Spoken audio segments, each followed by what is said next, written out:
Finding reliable and skilled house flipping contractors is crucial to the success of any house flipping project. Hiring the wrong contractors could lead to huge losses in both profit and time, which of course we want to avoid. So in this video, we'll cover 5 different ways you can go about finding these contractors. I'm Brandy Leiden, host and founder of Mom You're Not Alone. I'm also a local realtor and investor here in Knoxville, Tennessee. So the first one is going to be referrals to vet out these contractors. You know, similar to real estate business, we like to find clients through referrals. It's the same way for finding contractors.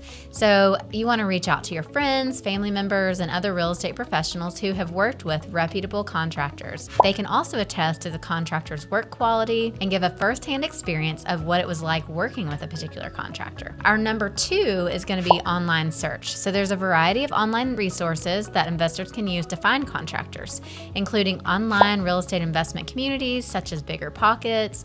There are also online directories like Home Advisor, which can be good, contractor locator services as well. Online resources often provide reviews, which is really great, and ratings, which are useful for investors who can get a better idea of each contractor's quality. Online searches are also useful even when an investor has found a contractor through another method. So you're looking up those ratings and reviews, and it's really easy to find those online. Number 3 is going to be local trade organizations. So investors can contact local trade organizations like the National Association Home Builders or National Kitchen and Bath Association to find these contractors.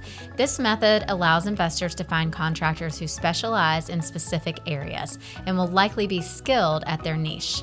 So these organizations also require a certain standard of operating, which means that the local contractors found in this method should be reliable and they have work that is up to the standard of the organization. So that's a really great one.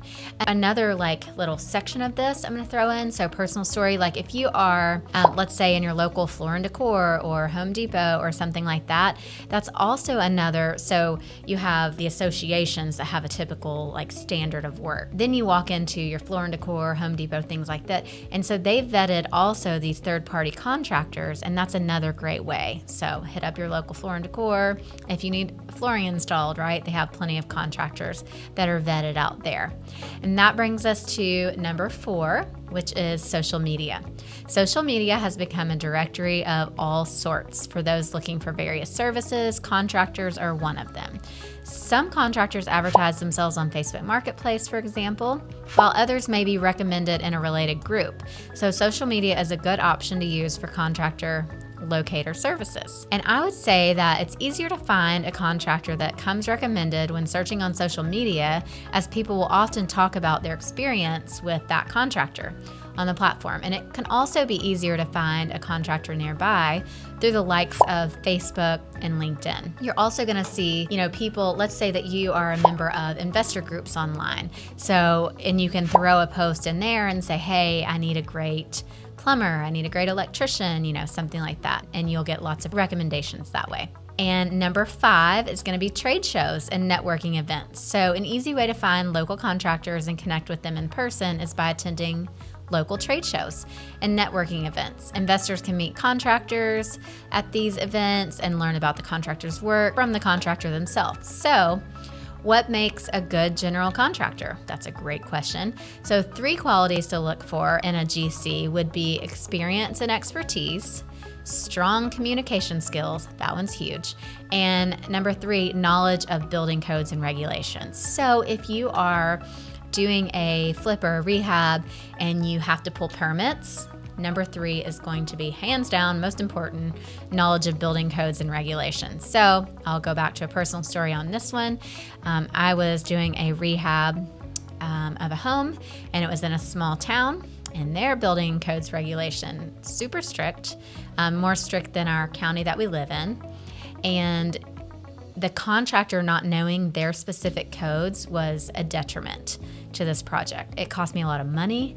It was a lot of redo, stuff on a deck, stuff on stairs, we're off by an inch, or we don't have this many spindles on the deck, or a ball can roll through the bottom. And so we're having to redo all of this. So knowledge of building codes and regulations is huge for sure.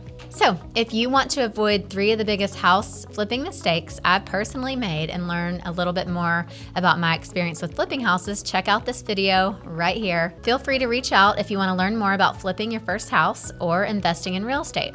And if you got value from this episode, make sure to like and subscribe today.